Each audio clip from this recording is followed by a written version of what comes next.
C'est parti pour on va se mater quelques perles, les petits amis. Quelques tweets que j'ai vu passer cet été, que j'ai bien aimé. Ce tweet de BFM TV, que j'ai trouvé assez intéressant, je vous le montre. Pour moi, ça fait partie des petites perles politiques de l'été. Déficit de l'État, 2 points. L'indemnisation des arrêts de travail des fonctionnaires, passé au crime. Gabriel Attal avait demandé en février une mission sur les dépenses concernant les arrêts de travail des fonctionnaires. Des mesures spécifiques sont envisagées en vue de faire des économies. Les absences pour raisons de santé dans la fonction publique sont restées stables sur la période 2014-2019 à un niveau moyen similaire au secteur privé. Environ 8 jours d'absence par agent ou par salarié, peut-on lire. C'est quand même fou, hein. L'absentéisme pour raison de santé. En fait, c'est pas l'absentéisme pour raison de santé, c'est les gens qui juste sont malades. C'est les arrêts de travail. C'est pas genre non, moi je suis absentéiste. Non, les arrêts de travail, les gars, les gens qui sont malades. A connu une recrudescence. C'est en 2022 que le décrochage entre le secteur public et privé est le plus marqué, avec en moyenne 14 jours d'absence dans l'année par agent contre 11 pour le salarié.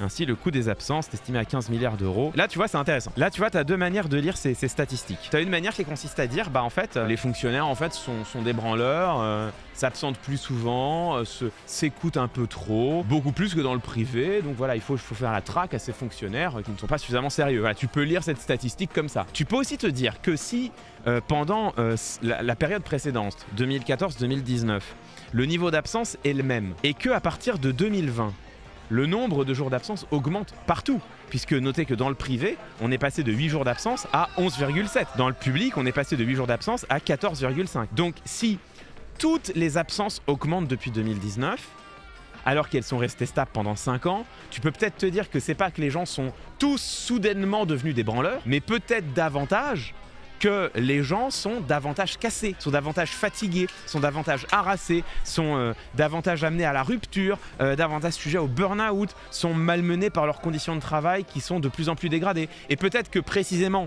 tu peux te dire que c'est dans le public saccagé, comme chacun sait, public que ce soit à l'hôpital évidemment, à l'école pour les instituteurs, les professeurs, y compris à l'université hein, d'ailleurs pour les enseignants dans le supérieur, mais c'est vrai aussi pour la police, c'est vrai pour la justice, partout on entend combien est-ce que les fonctionnaires sont sous pression. Et peut-être que tu peux te dire que c'est pour ça que les fonctionnaires sont davantage malades et non pas davantage absentéistes pour raison de santé. C'est quand même intéressant ces statistiques. Alors on passe évidemment pour l'absentéisme pour raison de santé parce que ça donne quand même envie de s'énerver un petit peu. Je m'étais pas énervé une seule fois depuis le début de ce The Event, ça y est, c'est maintenant. Ça y est, ils ont réussi à m'énerver. J'étais tranquille. J'étais peinard. J'étais avec les copains, on récolte de l'argent pour lutter contre la précarité, voilà, on fait de bonnes choses ensemble et ça y est, là ils m'ont déjà énervé là. Mais alors, le gouvernement qui te dit qu'ils vont chercher dans les arrêts de travail des fonctionnaires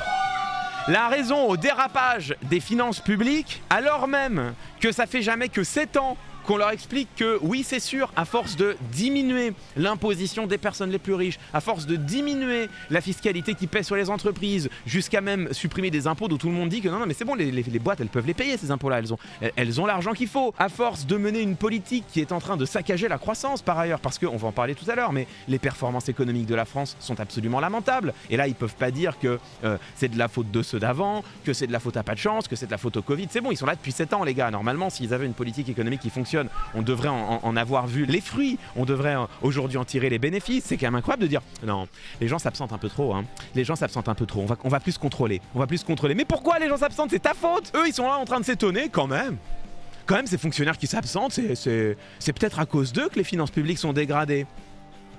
Ah bon? Putain, ça, cet article, on va le lire. Emmanuel Macron a déclaré ce soir lors d'une réception avec tout le gouvernement sortant et certains cadres de Renaissance que la période qui s'ouvrait n'était pas une cohabitation, mais une coexistence, une coopération, a appris BFM TV auprès d'un participant.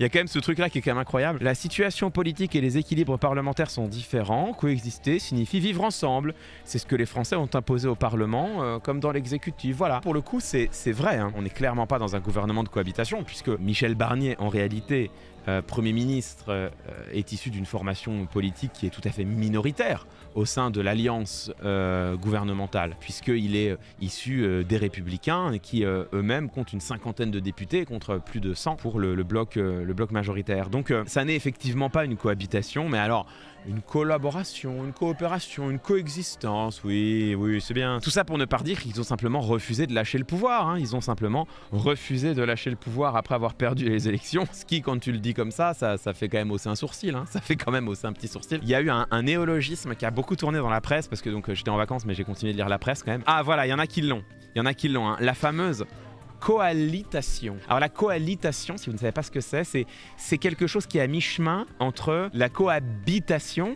et la coalition.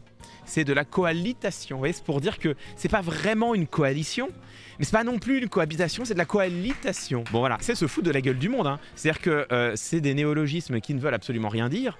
Coalitation, non. Soit c'est une coalition qui inclut le bloc présidentiel, ce qui est le cas en l'occurrence, c'est totalement une coalition. Soit c'est une cohabitation, c'est-à-dire un gouvernement qui exclut le bloc présidentiel. Ces circonvolutions employées par Emmanuel Macron, ils veulent faire une coexistence exigeante, ils veulent faire une coopération. En fait, c'est une série de synonymes pour ne pas dire qu'ils sont restés au pouvoir au gré d'une coalition alors même qu'ils ont perdu les élections. Si vous voulez dire les choses telles qu'elles sont, tu vas simplement dire qu'il y a une alliance gouvernementale incluant le bloc présidentiel qui a été faite pour exclure volontairement la formation qui a remporté les élections législatives, c'est-à-dire le NFP. Quand tu dis les choses telles qu'elles sont, c'est pas compliqué la politique. Le NFP a remporté les élections législatives, le bloc présidentiel a formé une coalition avec la droite pour exclure les vainqueurs des législatives du gouvernement. Mais venez pas inventer des mots qui n'ont absolument aucun sens et qui ne sont utilisé que pour masquer une réalité pourtant absolument évidente, qui est ce déni de démocratie tout à fait clair, tout à fait manifeste, qui a amené le président de la République à refuser au nouveau Front Populaire d'accéder au gouvernement. Voilà, quand on ne saccage pas le langage, tout est clair, c'est simple, hein. Et on n'a plus besoin de mots à la con là, comme coalitation. Ah! C'est marrant, il y a moins de gens autour de moi là. Je pense que j'irradie des mauvaises ondes.